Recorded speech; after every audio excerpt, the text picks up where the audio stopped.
যারা অস্ট্রেলিয়াতে আসার প্ল্যান করতেছেন তাদের আসার আগে আমার ভিডিওটা কাইন্ডলি একটু একবার হলেও দেখবেন। আমি আপনাদেরকে কিছু সাজেশন দিব as a ex student in Australia. First thing হচ্ছে আপনাদের ইউনিভার্সিটি সিলেকশনের ক্ষেত্রে just talk to the agencies. Of course agency will gonna help. Also talk to a person who lives in Australia. Choose your state properly because state to state vary করে আপনার পয়েন্টসের জন্য, পয়েন্টসের উপরে, এবং এই পয়েন্টসের উপর বেস করে আপনি পার্মানেন্ট রেসিডেন্সি পাবেন। So basically choose very smartly. I will suggest talk to people who already were student in Australia. এবং অলসো মানে most of the time Bangladeshi এজেন্সিগুলো যে কাজটা করে, এটা বাংলাদেশি এজেন্সির ফল্ট না, এটা তাদের business, so they have to do it.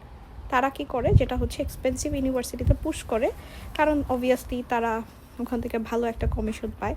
It's not bad thing, it's there business, so I am not talking about that, but do your own research. Also choose the subject smartly. যেই সাবজেক্টগুলো PR লিস্টে আছে শুধুমাত্র সেই সাবজেক্টগুলো choose করবেন। এরকম কোনো সাবজেক্ট চুজ করবেন না যেটার কোনো পিআর লিস্টেই নাই। সো এই জিনিসগুলো খুব স্মার্টলি চেক করতে হবে। সেকেন্ড থিং হচ্ছে যে আপনার driving licence. Please guys, Bangladeshi licence, যদি আপনি কখনও বাংলাদেশে গাড়ি না চালায় থাকেন, অ্যাটলিস্ট 1 বছর গাড়ি না চালায় থাকেন বা প্রপারলি গাড়ি চালানো শিখেন নাই এবং নকল লাইসেন্স নিয়ে আসতেছেন, please guys don't do that. I beg you, I request you, whatever you think, I request you, because literally Bangladesh থেকে আসছে কতগুলো স্টুডেন্ট, অনেকজন মারা গেছে just because of their licence. অস্ট্রেলিয়ার rules and regulations extremely strict. Not only that, এখানকার রাস্তাঘাট বাংলাদেশের থেকে অনেক অনেক ডিফারেন্ট। এখানে ম্যাক্সিমাম রাস্তাই হচ্ছে পাহাড়ি, because it's like a island, like island. So এখানে আপনার ম্যাক্সিমাম রাস্তার সাথে বিচ আছে, এবং রাস্তাঘাট যতটুকু, এটা কোনো ম্যাটার করে না, আপনি যদি গাড়ি চালাতে পারেন it doesn't matter. But please গাড়ি চালানো শিখে তারপরে আসবেন, কারণ প্রচুর অ্যাক্সিডেন্ট হয়েছে স্টুডেন্টদের just because of this licence. কারণ অস্ট্রেলিয়ান গভর্নমেন্ট এটা বন্ধ করতে পারতেছে না, but at least have some sense. Please এই কাজটা করবেন না। নিজের লাইফ নিজে বাঁচাইতে চেষ্টা করেন। এখানে পারতেছি তাই করতেছি, it's not the thing. Third thing হচ্ছে অস্ট্রেলিয়াতে বাসা পাওয়া খুবই কঠিন। সো এই মেন্টালিটিটা মাথা থেকে সরায় রাখতে হবে যে এখানে যাওয়ার সাথে সাথে আমি অ্যাটাচ টয়লেটের বাসা তো পাবো না। এখানে মানুষের শেয়ারে বাসায় থাকতে হচ্ছে। একটা বাসায় দেখা যায় 2-3টা ফ্যামিলি থাকতেছে, it's not a bad thing. এখানে বাসার অনেক ক্রাইসিস, বিকজ এখানে মানুষের তুলনায় বাড়ির সংখ্যা খুবই কম। সো এটা কোনো ব্যাড থিং কিছু না, everyone is very much polite, সবাই খুব ভালো। সো শেয়ার করাটা কোনো ব্যাড থিং না। স্টুডেন্ট লাইফে মানুষের অনেক কিছুই করতে হয়। এবং ফোর্থ থিং, অস্ট্রেলিয়াতে আসার সাথে সাথে আপনি ভাববেন না যে আমার জন্য জব রেডি হয়ে আছে। এখানে জব পাওয়া সোজা, আবার অনেক কঠিন।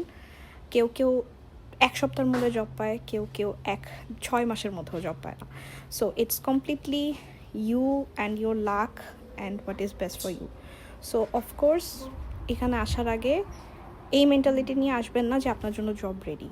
সো এমন একটা ফান্ড রেডি রাখবেন অ্যাটলিস্ট 2 মান্থের জন্য, যে আপনি যাতে জব কয়েকদিন লেট করে পেলেও আপনি বিপদে না পড়েন, এবং আপনার মেন্টালিটিটা ওইভাবেই ক্রিয়েট করে রাখতে হবে। ফিফথ থিং একই টাইপের একটা কথা, সেটা হচ্ছে যে এই মেন্টালিটিটা মাথা থেকে সরায় রাখতে হবে যে আমি বাংলাদেশি ইঞ্জিনিয়ার ছিলাম, এখানে এসে আমাকে হচ্ছে ক্লিনিং করতে হচ্ছে। গাইজ, এখানে একটা ইঞ্জিনিয়ারের যে ভ্যালু, এখানে একটা ক্লিনারেরও সেই value, because most of them get same salaries. So বরং in fact cleaner earns more. So এটা বুঝতে হবে, এখানে অনেক কোয়ালিফাইড লোক, অনেক ভালো পড়াশোনা করে, অনেক কোয়ালিফাইড ইঞ্জিনিয়ার, ডাক্তার, তারা ট্যাক্সি চালায়, because where there is more money they are doing that, or they are not getting proper jobs. It's up to them, it's their choice. But এই মেন্টালিটিগুলো নিজের মাথা থেকে সরায় আনতে হবে। এবং ফিফথ থিং হচ্ছে, আরেকটা জিনিস হচ্ছে সিক্সথ যেই থিংটা, সেটা হচ্ছে যে এখানে আসার পরে যে এরকম না যে আপনি খুব বড়লোকি লাইফ লিড করতে পারবেন, এই মেন্টালিটিটাও মাথা থেকে সরায় রাখতে হবে। এখানে আপনি যতটুকু আর্ন করবেন ততটুকুই আপনার খরচ হবে। It's very expensive country, so be mindful about that.